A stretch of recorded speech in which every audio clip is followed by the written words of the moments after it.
Hi, Simon Jacobson here, speaking to you from St. Petersburg, Russia. My usual slot, Wednesday night, but this time it's not from New York, broadcasting here from Petersburg, Russia, which is a very different world, both geographically, spiritually, psychologically, and in so many different ways. So I'd like to share some thoughts, especially in context of the time we're in, of the season, which is the 3 weeks when we, in the saddest time of the Jewish calendar, when we honor the destruction of the first and second temples that were destroyed by what we call in the Talmud Malchus Edom, the Edomite Empire, which ultimately was rooted in the son of Esav, the son of Isaac, the twin brother of Jacob, which was really the ancestor of the Western world, including, for so many years, Russia. And it is also the week of Parsha Pinchas, when we read about Pinchas' zealotry in defending the honor of God that the Jews desecrated, namely Zimri, the head of the tribe of Shimon. And I think it's really powerful to put things in the context. You know, we live in a world where most of us, most of the time, are preoccupied with the here and now. The here and now means the space in which we live, the time in which we live, and it's hard to see the larger perspective. We have more of a myopic vision. But then there are times in life when we are forced, very often in good ways, sadly sometimes in tragic ways, to see the bigger picture. It's like climbing on a mountain, where you suddenly see more than just what is in front of your eyes. You suddenly see the horizon. When you're standing on the ground or in a valley, you can only see that, the vantage point, and the perspective that you have. When you climb on a mountain, you begin to see that which is not obvious when you're on the ground level. And when you're able to do that, suddenly you're able to see a bigger picture that informs the smaller picture. And not just informs it, it transforms it into seeing not just the frame in which you're living right now, but the context of the larger film, the larger panorama, and the choreography of life and history. And this is exactly the feelings, though they're hard to describe, sitting here in Petersburg, and I was in Moscow, I'll be going back to Moscow in different cities in Russia, which I'll be sharing as we speak here. When you put it in that context, you begin to look at life, your own life, life of others, history itself in a very new way. I often use the example when you want to understand time and beyond time, or time and a bigger context of time, the example of the bird and the human being. Imagine yourself riding on a boat down a river. You see the riverbanks, you see the view, both ends of the river, and you see what you see. And then as you move down the river, that which you saw yesterday is past, that which you see now coming ahead was yesterday in the future, and now that's what you're experiencing. Then suddenly imagine a bird with a bird's eye view that was able to see the boat where it was yesterday and the vision of what you're seeing today and tomorrow from that bird's eye view perspective, but then the bird comes and flies and lands on your shoulder. Now that bird, which has that broader perspective, has joined you on the boat and informing your particular picture this immediate moment. The bird is an example of our souls, and the body, you on the boat, is like your body. The body of the human being, which, as I said, sees the here and now, sees the focus, sees the context, as we look at it right in the immediate moment. And the bird is able to inform us and teach us about something bigger. That's how I would describe exactly my feelings here, sitting in this country, which, for myself as a personal reason, and also for the Jewish people in general, is so much part and parcel of our history. Most American Jews originate from this country, and they came to the United States in the first immigration at the end of the 19th and early 20th century, due to the pogroms and the persecution that was taking place here in Russia, in cities like Moscow and Petersburg, which was then called Petersburg and then was changed later to Leningrad after the Communist Revolution. And the second immigration after World War II, which my parents came out of Russia in 1945, 46, and ended up in the shores of the United States. So the Jewish people are intricately bound with the history of Russia and Russian Jewry, Eastern European Jewry, and so on. Obviously, we must make mention, many Jews do originate from the Sephardic countries, the Middle East, Spain, Morocco, North Africa, and then the Middle East itself, Israel, of course, and the countries around that, the Arab and Muslim countries. But I speak on behalf of myself and so many, a big, large bulk, especially of Ashkenazic Jews, originate from the Eastern Europe and Russian shores. So when you think of it that way, being here puts things into that type of context, because you start thinking, how did we get here from there? How did we maneuver? How did life evolve? And we all know the tragic and heart-wrenching story that each of us has, and collectively we all have, which is coming from that part of the world where we were literally amputated and persecuted and murdered. Just go back 70 years, what was going on in Europe? Nazi Europe was decimating a third of our people. Stalin's Russia, Stalin's USSR was decimating another millions more. And altogether it was a horrible time. And here we are 70 years later and looking at life from that context.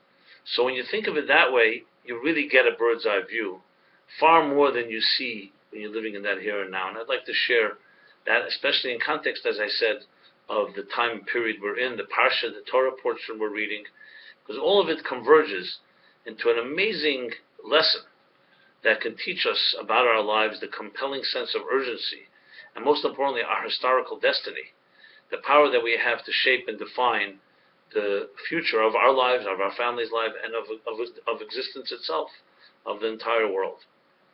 So let's put this into context in that sense. Now, I'll start from a personal level. I was born in the United States. My parents were both born in Russia, as I just mentioned. There's so many of you and so many others have that type of story. Everyone has their particular narrative. Being here right now, first in Moscow, where my father was actually born in 1934, difficult times during the purges and the climate of fear that Stalin so mastered and destroying the morale and spirit of so many people, besides all the death that he brought on. We're also in a period of time now, as I mentioned, the 3 weeks. The 3 weeks, let's just put that into context, is basically the saddest part of the time of the Jewish calendar, when first the Babylonians and then the Romans, first embattled, first surrounded, and totally suffocated Jerusalem.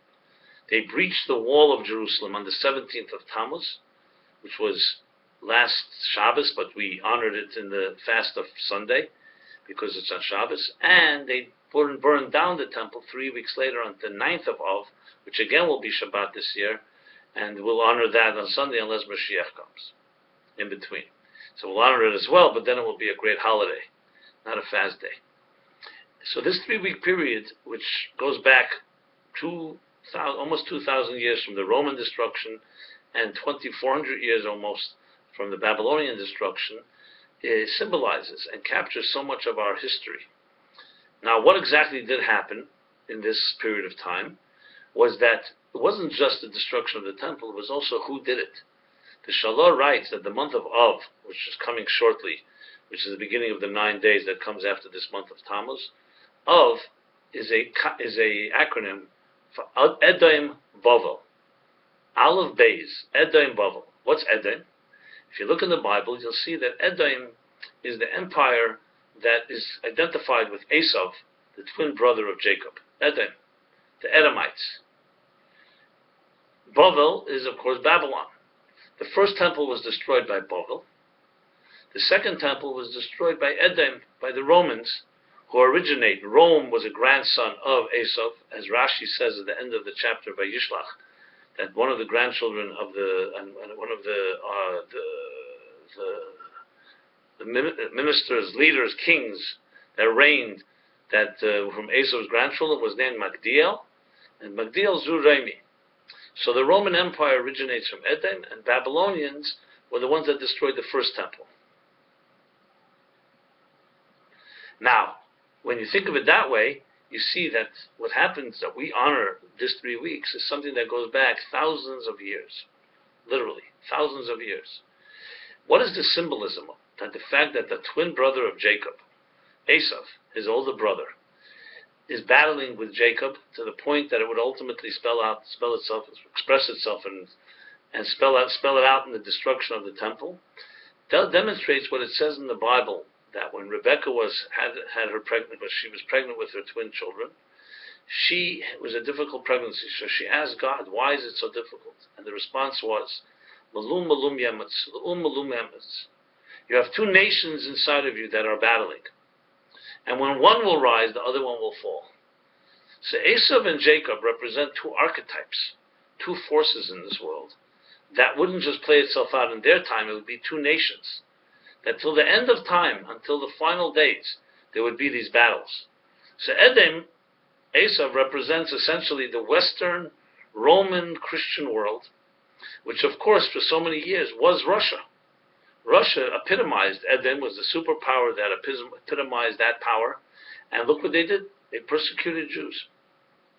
Some of the monarchs, some of the czars were more benevolent than others, but that's what they did. And finally, it ultimately turned into this great immigration that we'll talk about in a moment. But it originates all the way back from the destruction of the Second Temple. The destruction of the Second Temple, which was at the hands of the Romans, who would later become the Christians, the Western world, which would later be essentially the European nations, and of course Russia at the top of them all. Now, another event that takes place during this time is more personal in the sense of the Hasidic world, Chabad world, in which I grew up, was 1927. The previous Chabad Rebbe was arrested in the very city that I am sitting in right now. Then it was called Leningrad. 1927, this would be around 10 years after the Russian Revolution. And, of course, the communists declared war on anything that was Jewish. The Rebbe, the previous Rebbe, Rabbi Yosef Yitzchak Schneerson, in turn, mobilized his forces to do whatever is possible to keep Judaism alive in this country. And remember, there were millions and millions of Jews. No one will ever know the exact number. And he went to war with them. And they went to war with him. They considered him a counter-revolutionary. Finally, on the 15th of Sivan, which was just last month, a week after Shavuos, they arrested him in Leningrad. And he sat in prison until he was released. First released to exile on the 3rd of Tammuz, which would be approximately a little more than 2 weeks from the time he was arrested. And then 9 days later, it was commuted to being free altogether, coming back to Leningrad, but under the conditions basically forcing him to leave Russia, which represented a major shift because he was like representative of world. He was a leader of world Jewry. He and his ancestors, his predecessors, the other Chabad Rebbes, all were leaders in their community, not just community of the Russian world of Jewry. And here he was forced to leave, ultimately leaving after Simchas Torah in the end of 1927. And which in the Hebrew year was Tafresh Beches. At the end of 1927, he had to leave, and he ended up in Riga, which was Latvia, and from there he'd spend another 1927, 28, till 1940, when he would finally come to the shores of the United States, escaping Nazi Europe, which of course began ravaging the Jewish people and the entire Europe, entire world for that matter, when Hitler came to power. So his battle with the Soviet Union is so much captured again in the history of this particular city, not just this city, of course Moscow as well, the entire country. So all of this coming together, myself being here, is a very powerful context, which frankly is hard to really completely express in emotions. I visited today some of the palaces, the ornate and elaborate, opulent palaces of the czars. Their summer palace, their winter palaces.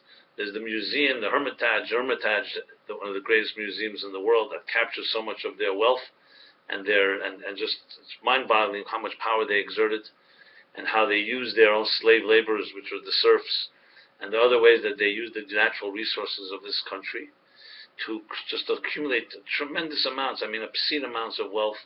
And when you think about their lives, You look for something that is meaningful. You don't find much. But they had that type of power. And the effect on the Jewish people was very, very dramatic. Each emperor, each czar had his own particular relationship. And when you learn about it all, things come alive in very powerful ways, as I said, in the context of history.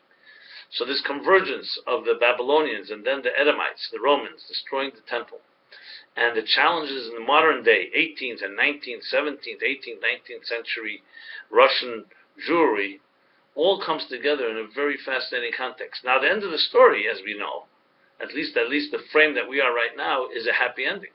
With all that we lost, with all the lives lost, with all the persecution, who ultimately prevailed? And I was looking at these palaces. Where are the children and grandchildren of these czars? Do we even know who they are? So they left a tremendous amount of paintings and architecture and structures and everything that comes with that, but where are they? And here I am sitting in Pittsburgh, a young Jewish man, myself, my family, and so many other Jews thriving. I went to the Petersburg synagogue here, the Central Synagogue, a beautiful piece of architecture. Thousands of Jews coming to visit, tourists. Judaism lives. I was in Moscow for Shabbat, and you should see what's happening there. Entire Jewish community center. Again, hundreds and thousands of Jews thriving. So who prevailed? And there's actually a story with the previous Chabad Rebbe, when he was arrested. And he was arrested, mind you, his worst persecutors and tormentors were not even the communists themselves. It was the Jewish communists, called the Yevsektia.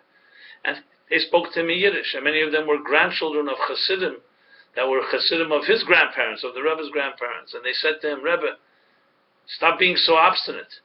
And one of them said to the Rebbe, listen, you will see who will prevail. And the Rebbe turned to him and said in Yiddish, Mevidzen, ver veme. Yes, we will see who will prevail, over whom. And you look now, in the year 2015, and who prevailed. The Rebbe was at the brink of being killed, frankly. But he came out of prison.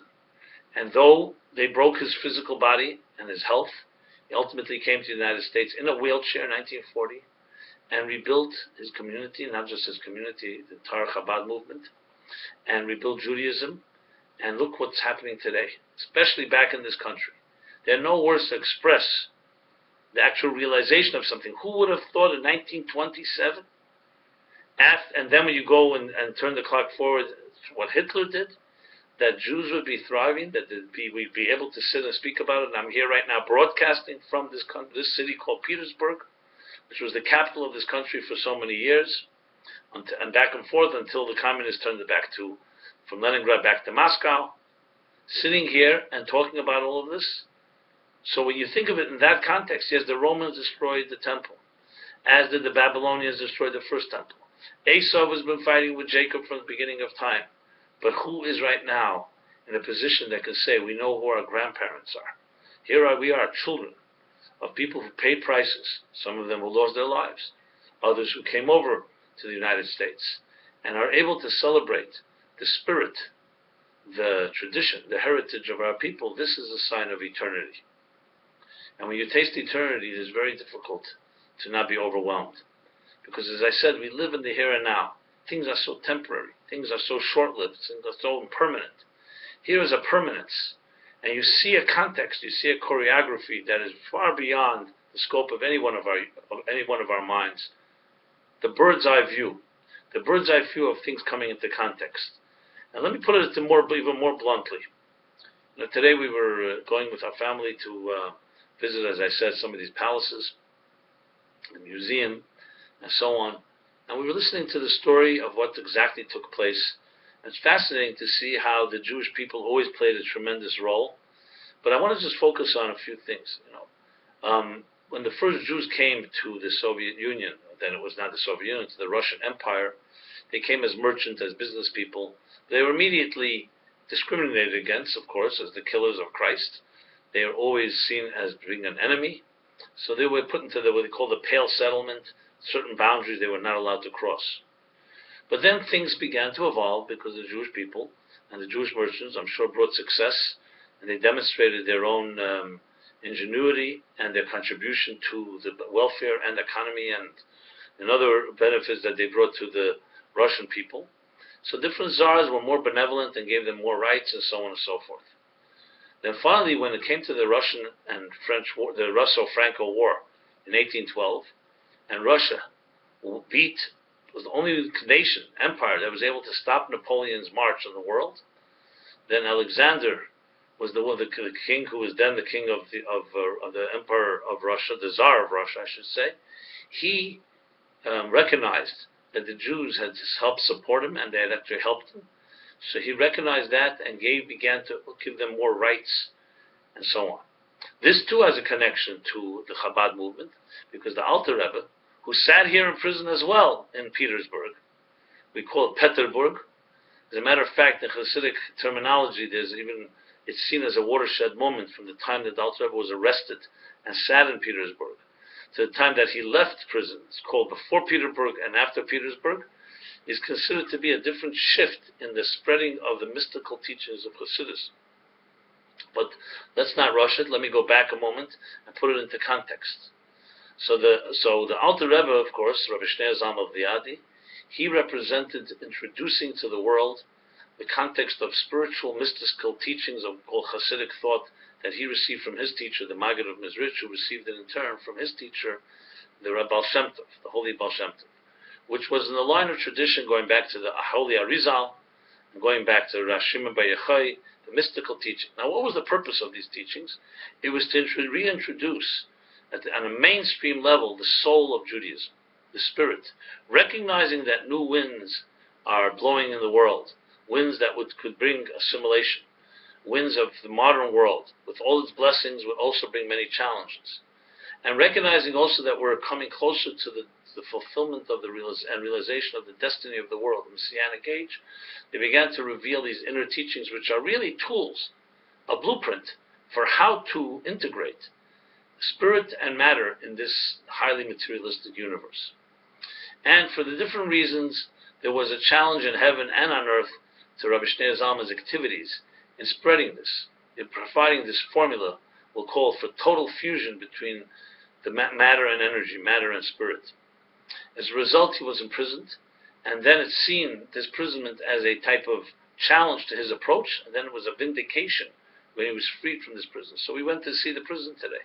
It's not the exact original prison as it was. That was demolished and then rebuilt, but it's a castle on one of the canals, one of the rivers of within Leningrad, now called Petersburg, and you can get a picture of him sitting there, a holy man like him, being subject to the interrogation and humiliation, but he ultimately was freed.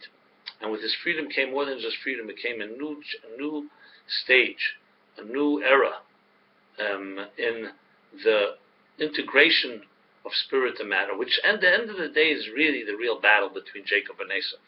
Jacob represented, as the Torah says, Ish Tam Yeshiv Aholin, the scholar, this man of spirit. And Esau, his twin brother, represented the warrior. Ish Melchama Yedid Sayed. He was a master warrior, a hunter. And these are the two forces, these are like two voices within each of us, which represent, number one, the hunter, which is like our material side, the material side of our lives, which needs to survive, needs to conquer, needs to tame the elements. And then there's the second dimension in each of us, our spirit, our soul. So in a way, the body on the boat is like the Esau within us, and the bird on our shoulder is like our spirit, is Yaakov. And they are at perpetual odds at each other's throats, because materialism and spirituality don't see eye to eye. One is self-absorbed, one is selfish, one is focused on its own needs, and the other is focused on being selfless, on the cause, on the higher purpose. But the way God intended it to be, these two have to come together. And they battle. They battled in their mother's womb, and then they battle throughout history. So the real battle going on between Esau and Jacob is really the battle, can we sublimate? Can we tame and refine and harness the material forces of this world and turn them into what we call a divine home? Spiritualize them, sublimate them. And that is the real meaning behind the battle. And every confrontation, including the destruction of the temples, was exactly that. Was the confrontation between Edom, Esau, and Jacob, playing itself out in yet another form. And when the Russian government, thousands of years later, challenged, and for whatever reason, which remains till this day a mystery, why? Why can't they just leave the Jews alone? The Jews did not attack them, did not go to war with them. Why did they see it as a threat? Well, it goes back to maybe their subconscious, unconscious sense, back to the Asa of their own ancestors, that there's something that the material world feels threatened by the spiritual world because it feels in its own insecurity. Anyone insecure is challenged by the secure forces of the spirit, that maybe I will no longer exist, I will no longer matter. That's on a deeper unconscious level. Of course, it manifests in anti-Semitism, in the Christian view of Jews as being their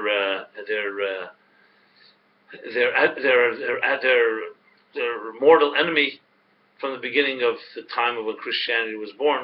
However you want to explain it. But the bottom line is it manifests in this challenge, in this battle. So when these two come together, it becomes a tremendous challenge and a tremendous opportunity.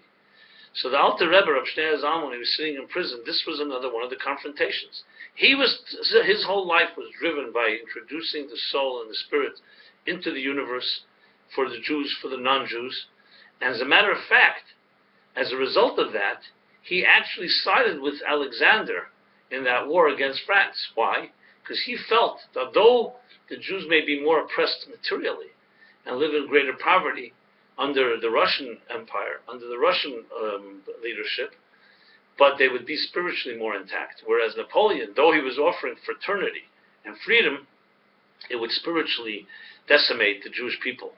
So he supported Alexander, and there's a long story of how he ultimately prevailed, how that in the year 1812, that Rosh Hashanah, that would be the last Rosh Hashanah of the Rabbi Shneur Zalman in this world, he woke up early to blow the shofar, knowing the power of the shofar to pierce the heavens, to destroy and rent and tear apart any decrees, and ultimately helped Alexander and Russia win the battle. And so Napoleon, as being the epitome, the personification of selfish materialism. Not to suggest that the Russians didn't have their own egos and arrogance, but relatively speaking, he saw that to be a far greater threat at this point. That means back in 1812.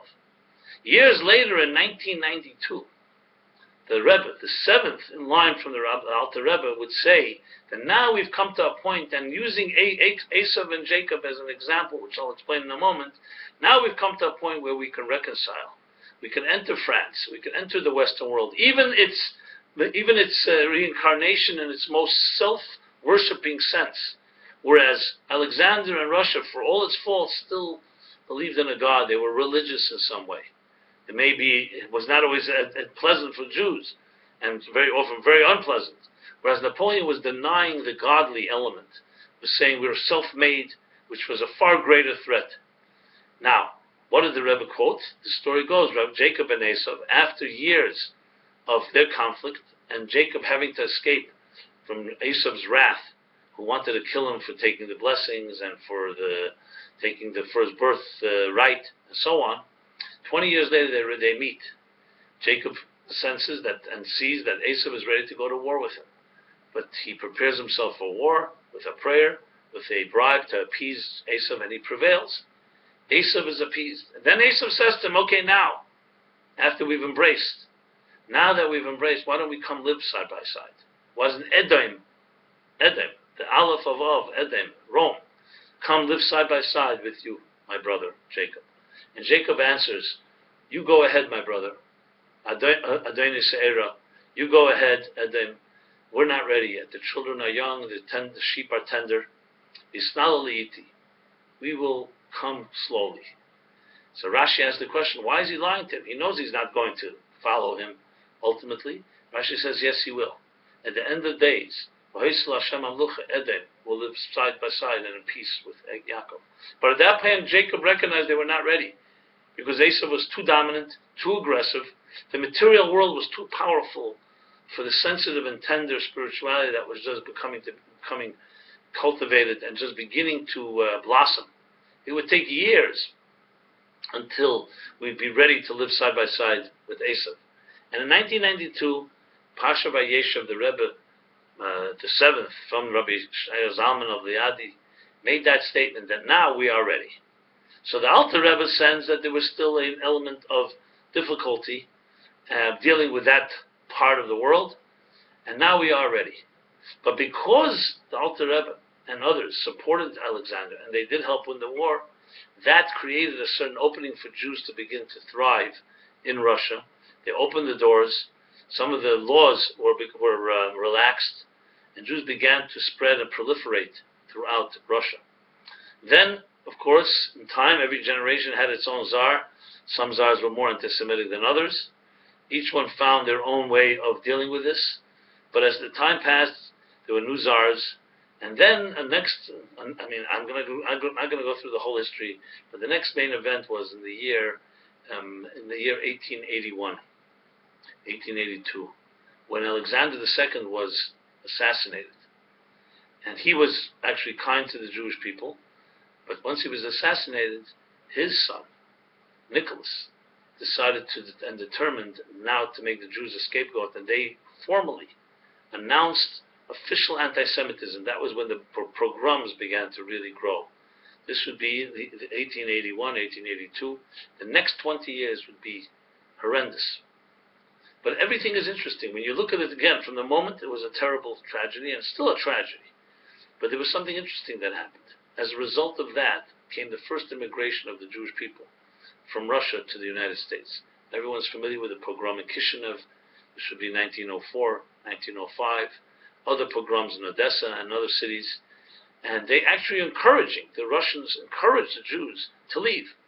Everyone else had to have 2 passports and all kinds of different regulations before they left. The Jews leave. Just never return, and we'll just let you leave. And over 1 million or more left. And this would begin the beginning of the haven of the Jewish people in the United States. Everyone at the time thought that you saved, your bodies are saved, but your souls were lost in America, because America is different. Many people actually threw their tefillin overboard. Many people, once they landed on these shores of the United States, ceased keeping Shabbat. But at least they saved their lives. That was their justification. Then came 1940. Well, I should go backtrack a moment. So comes now the 6th Chabad Rebbe. And he has his challenge and confrontation with the Soviet Union.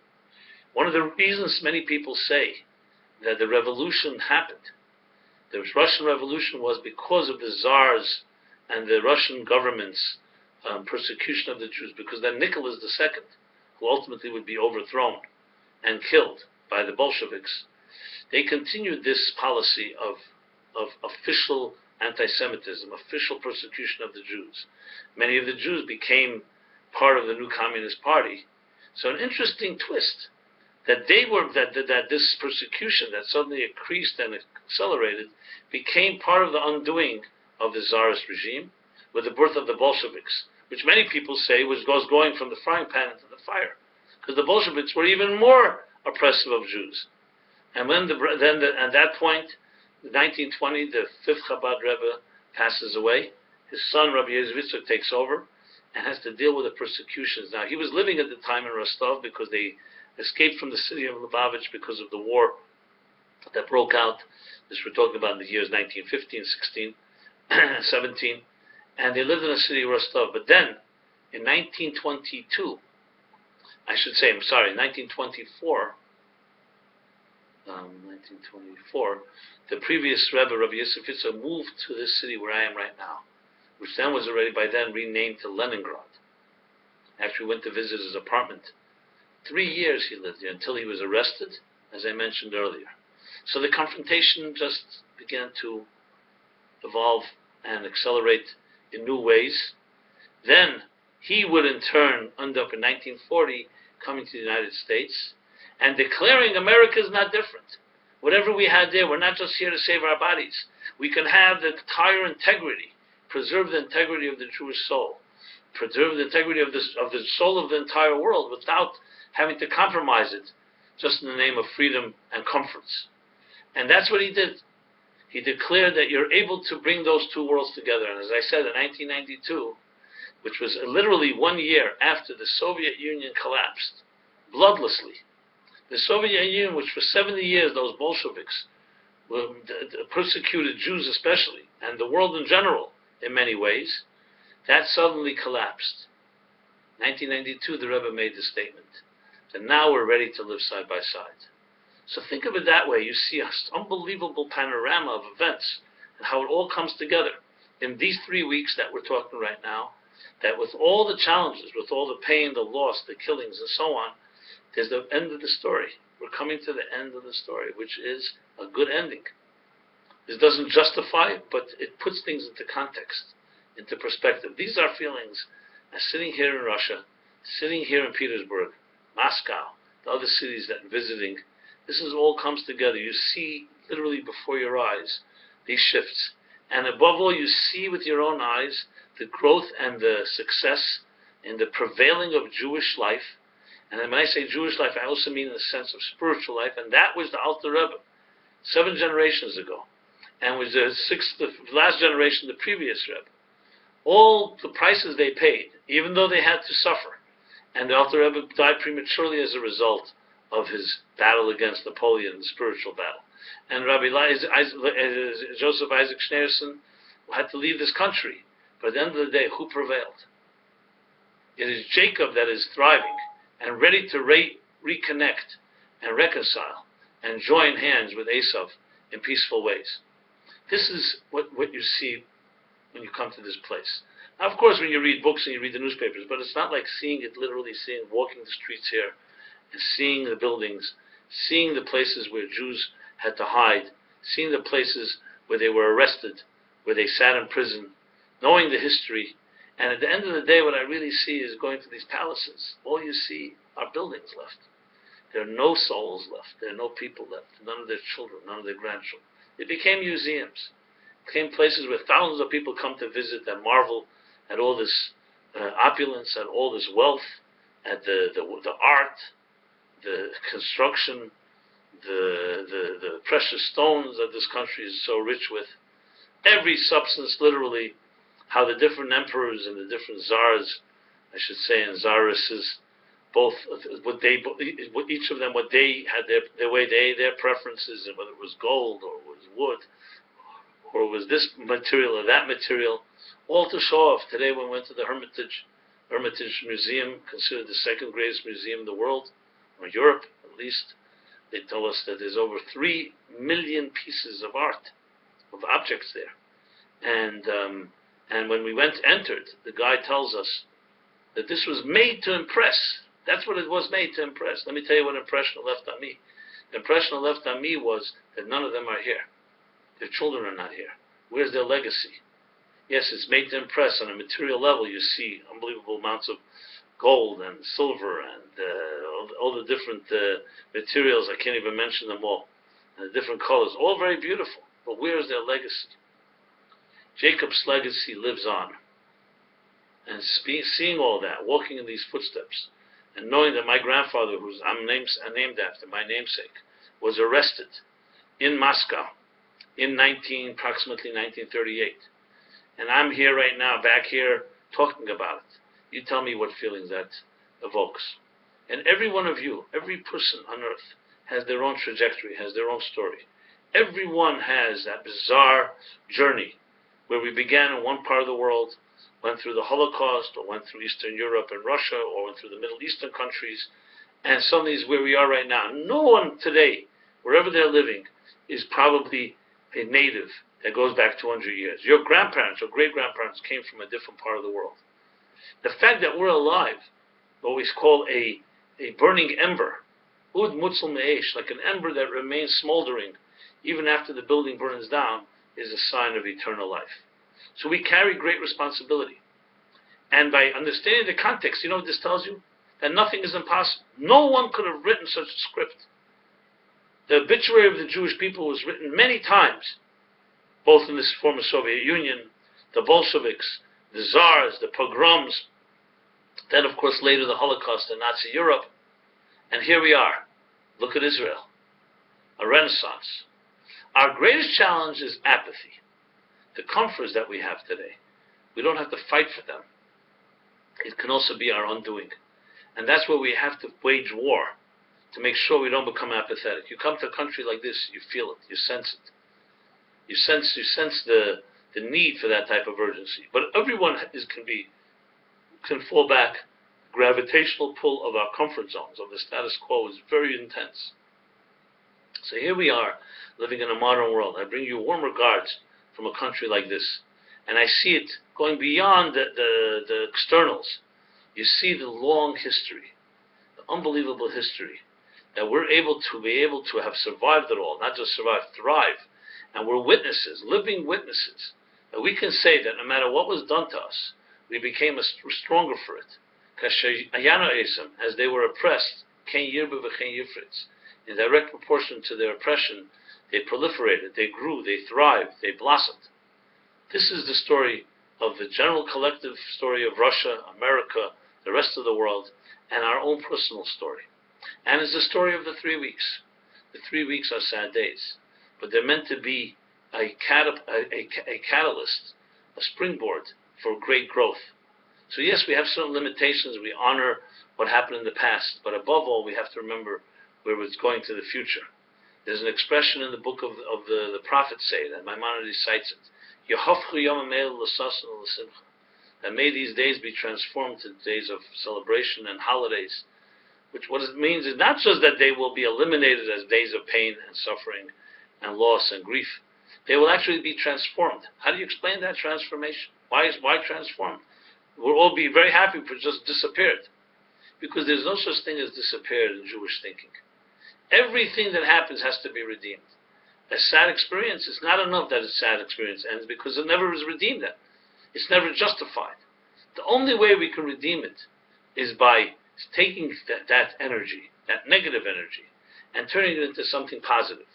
We don't just want to know that our past is over. We want to know that the past is redeemed, that the prices our parents paid, the prices that the Jewish people paid, the prices that individuals, men and women, each in their own way, those prices were not just though we got beyond them. Those prices were worth it. They planted seeds. Hazerim b'dima, when you plant, when you sow with tears, you then reap with joy and celebration. It's in direct proportion. Tears, you can just wipe away tears, or tears can become symbols of growth. They can be the water that nurtures the next level of growth. Think of it that way. And that's how we look at the tears of the past. We don't just see them as tears when we sit 9 days and Tisha B'Av and we grieve. We see them as forms of energy that just have to be taken from the negative and harnessed into the positive. That's our challenge. And today it's easy to see how it's possible because we actually see it in reality. You see the whole history of events and who survived. Now they say Nietzsche said God is dead. And God said Nietzsche is dead. All these czars, all these powers of Edom and Esav and Seir throughout the generations, they were very powerful. The Roman Empire, maybe the most powerful of them all. And yet it all fell. At the end of the day, you live by the sword, you die by the sword. If your power is driven by your arrogance, by your accumulation of wealth, accumulation of land, accumulation of everything that comes with the material world, then you are subject to its rules. And the rules of materialism is that everything dies. That everything that is born dies. Everything that has a beginning has an end. Everything in this material world is subject to the laws of nature, of aging, erosion, deterioration, and ultimately death.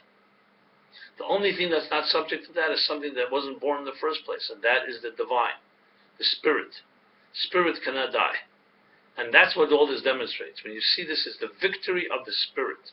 The victory of the spirit of humankind, the victory of the spirit of the Jewish people, which represent the spirit of humankind, which is a symbol of power and possibility, and everything is possible for all people. This is an inspiration for all people. So when you look at this contrast, the contrast of death and life, the darkness and the light, the past and the present, and the future, you get a tremendous picture of the history of our lives today. And you get that picture in particular when it comes to the Jewish people, their world as they were in Eastern Europe and Russia, the old shtetl, their life as they is today in the United States or in other countries around the world, of course Israel. And you see a context. It's a perspective, as I said, a panorama that's only possible to see in retrospect. No one could have ever written this script. No way. But just like the miracle of Purim It happened over a period of 7 to 9 years. When you connect the dots, you suddenly see. You can only connect the dots afterwards.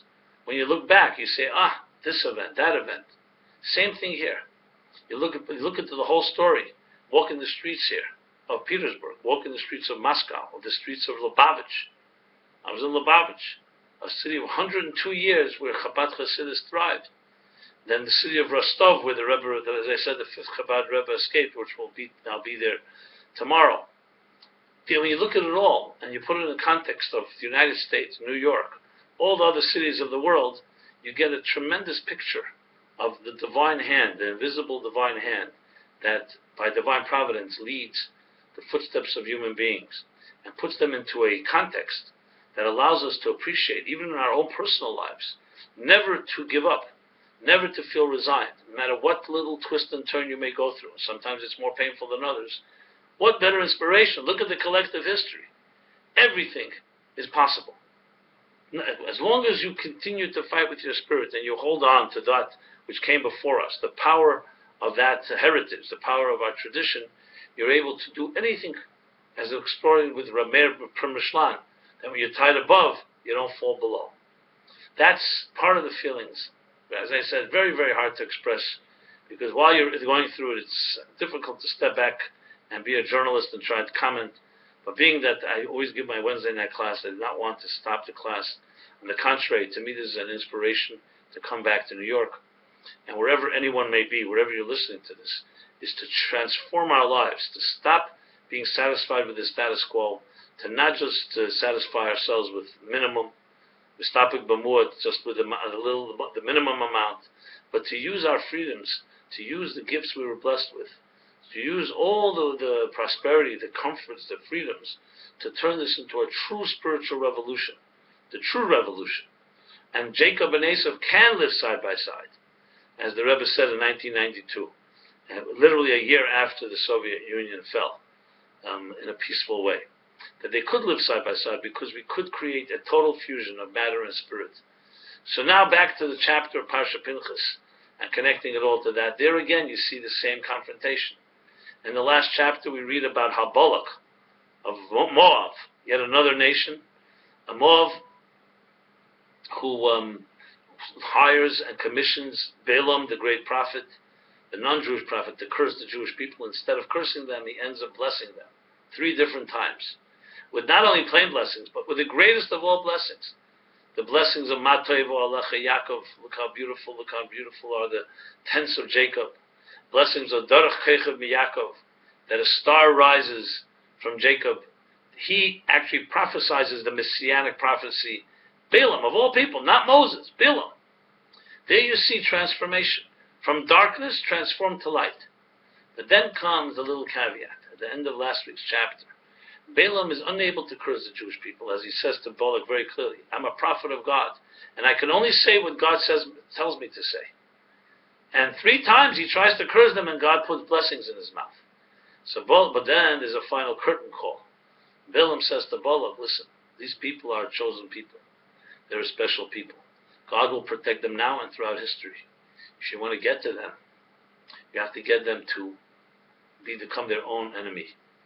That you cannot attack them from outside. You have to get them to attack them from within. Let them do something that does not allow their own power to emerge. No enemy from outside can hurt them. And then he advises Balak what you should do instead of cursing them. Seduce them with the beautiful Midianite women. And you'll see, once they, on their own, do something wrong, that's when they become vulnerable to all problems. And Balaam, unfortunately, was very correct. That's what happens. And that's what Balak does. But then this week's chapter comes. And so last week's chapter concludes with that seduction, with Zimri, one of the great leaders of the tribe of Shimon, one of the great leaders of the Jewish people, being the head of the tribe of Shimon, comes and, in a very disgraceful way, desecrates God's name with a Midianite woman in public. And this became, of course, once you become your own worst enemy, now you allow yourself to be vulnerable to all the forces that can hurt us. And what happens next is this week's chapter, however, comes and redeems that as well. Pinchas comes and sanctifies God's name in public. And that becomes the meaning of this, the blessing of this chapter, where he's given the blessing of peace. Pinchas comes and shows, no, even that can be redeemed. Yes, the people who are desecrators, they have to be punished, but ultimately Pinchas leaves us with a message of hope and redemption. So here again you see the same story. You see the confrontation of a material world challenging our spiritual values, to the point where suddenly, due to this seduction, the Jewish people become their own worst enemy. Right? But even that can be battled. So the confrontations that Jacob and Esav have play themselves out many, many times over. But we have to be wise and realize that what the Tsars did, what the Yevseksy, what the communists did, what the Nazis did, they can only take our bodies. They cannot take our souls. Balaam gave the secret that if you get the Jews to give their souls, to compromise their souls, that's when they become vulnerable. That's our challenge today. We no longer have the Boloks, the Pharaohs, the Hitlers, the Stalins, the Nicholas, the Alexanders that persecuted us. Now it comes down to our souls, and that's something up to us. That's not, no one can attack that. Only we can. And this includes not just seduction on that level, it includes all forms of seductive forces, including divisiveness, including selfishness, including all the vices that come with comforts and prosperity, where we lose touch sometimes with our values. That's the challenge we have today in our 3 weeks. This is the challenge. The challenge to rise up like Pinchas, to be zealots in the right way, channeled in the right direction for the divine, and not succumb to the challenges, not succumb to the forces that seduce us in this material world. So there you have a connection where it all comes together, and it all is seen both in historical context, and personal context, and spiritual context. So may God bless us all that we should be able to use the gifts we were blessed with, to not be complacent, to not be apathetic, to not be indifferent, and to fight our battles. But today the battle is not a physical one, not a bloody one, thank God. It's a spiritual battle. It's a battle of not to succumb to complacency. It's not to succumb to any form of forces that say, you know what, just relax, but to be vigilant, to be on the front line, to have a sense of urgency for ourselves and our families, to take the gifts we were given after knowing the prices that were paid. It would be a disgrace if we did not use our gifts to honor all those sacrifices that were made in the past. This is what you see clearly when you come to a country like this. Sacrifices. The ground here, the land here, every place you walk is saturated with Jewish blood, with Jewish sacrifice, with Jewish commitment, tradition. And our role now is to take all of that was all planted with tears, and to reap in joy, to turn it into growth, into a proliferation and a development and a spreading of everything that is good, values, the spiritual values, the Torah values, that is something that is time-tested and timeless, and now we have the power to do whatever we can in making it grow in the greatest possible way, even in countries that we once thought would never be hospitable, that would never be welcoming, would never be warm and haven. So it's amazing to see these miracles literally in our times. But more amazing, and the greatest challenge is, of course, to translate that into action in personal terms. So this is Simon Jacobson speaking to you again from St. Petersburg, Russia, and as well as from Moscow, a dispatch from USSR, back to the USSR, which is my roots, at least in the last few generations, the roots of so many of us, and sending you regards not just about something from the past, but something that we have to bring into the present and to the future. May we be merit to do what we have to do by adding in the study of Torah and charity in these special days, and doing everything possible to be vigilant, to be passionate, and driven to do what we have to do to bring a revolution, a spiritual revolution to this world. That in turn will transform these days from Yavchi Yom Mela, from sad days, the Yag and the Simcha, from sadness to joy, Moedim Tevim to holidays. Everyone in their personal lives, that any challenge that may come our way, any sadness, any grief, should be turned into such joy and celebration. But that's in our hands to harness that power and turn it into something positive in that fashion. So, this has been Simon Jacobson speaking to you from St. Petersburg on this Wednesday night, and I look forward to continuing our weekly get-together every Wednesday from New York, wherever we may be. Please stay in touch. Please see us as myself and the Meaningful Life Center as a bridge, as someone that can be part of the links to all these connections we make, the bigger picture of taking all of history and applying it to our lives here and now. Send us your email address. Be in touch in any way that we can be of help to you. And until next week, everyone should have a very blessed week and a very joyous week. Joy that is possible the way it is possible according to Jewish law and Torah in these days, which is through study, through charity, through increasing in love, unconditional love, which is a counterforce